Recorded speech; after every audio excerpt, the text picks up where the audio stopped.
শান্তি আর প্রগতির পতাকাবাহী সংগঠন বাংলাদেশ ছাত্রলীগ ঢাকা মহানগর দক্ষিণ ছাত্রলীগের পক্ষ থেকে সকলকে জানাই মুজিবীয় শুভেচ্ছা। গতকালকে গোপালগঞ্জে যে ঘটনা ঘটেছে, যে আমাদের ছাত্রলীগের ভাইদের প্রাণ নিয়েছে বাংলাদেশ সেনাবাহিনী, বাংলাদেশ পুলিশ এবং এনসিপি, জামাত শিবির, বিএনপি তারা মিলে যেভাবে আমাদের ছাত্রলীগের ভাইদের, আওয়ামী লীগের ভাইদের উপরে নির্মম হত্যাকাণ্ড চালিয়েছে, এর বিচার ইনশাল্লাহ এই বাংলার মাটিতেই হবে। আমরা বাংলাদেশ ছাত্রলীগ বাংলাদেশ ছেড়ে চলে যাইনি, আমরা বাংলাদেশ ছাত্রলীগ প্রতিহত করতে জানি। আপনারা জানেন ওই গোপালগঞ্জ থেকে তাদের কীভাবে বের করা হয়েছে এনসিপির নেতাদের।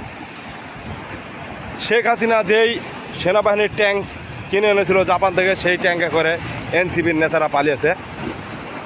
সেখান থেকে এনসিপির নেতাদের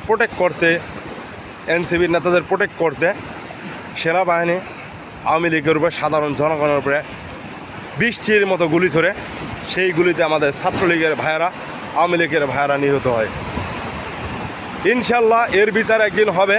আমরা রাজপথে আছি, রাজপথে থাকব। বাংলাদেশ ছাত্রলীগ সব সময় রাজপথে ছিল, সব সময় থাকবে ইনশাল্লাহ। যারা আজকে আমার এই ভাইদের উপর নির্বিচারে গুলি করেছে বৃষ্টির মতো, তাদের বিচার এই বাংলার মাটিতেই হবে ইনশাআল্লাহ। বাংলাদেশ আওয়ামী লীগের জন্য আমার প্রিয় নেত্রী, বাংলাদেশ আওয়ামী লীগের সংগ্রামী সভাপতি, মাননীয় প্রধানমন্ত্রী দেশরত্ন শেখ হাসিনার জন্য আমার অন্তরস্থল থেকে ভালোবাসা, আমার নেত্রীর জন্য দোয়া।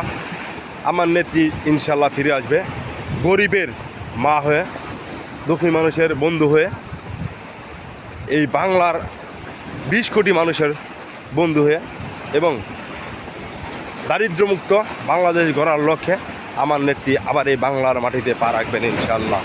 খুব শীঘ্রই আমার নেত্রী প্রত্যাবর্তন করবেন, সেই আশায় আমরা আছি ইনশাল্লাহ।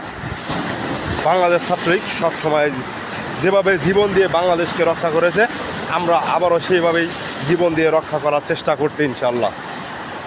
সকলের জন্য দোয়া ও ভালোবাসা। জয় বাংলা, জয় বঙ্গবন্ধু। শান্তি আর প্রগতির পতাকাবাহী সংগঠন বাংলাদেশ ছাত্রলীগ ঢাকা মহানগর দক্ষিণ ছাত্রলীগের পক্ষ থেকে সকলকে জানাই মুজিবীয় শুভেচ্ছা।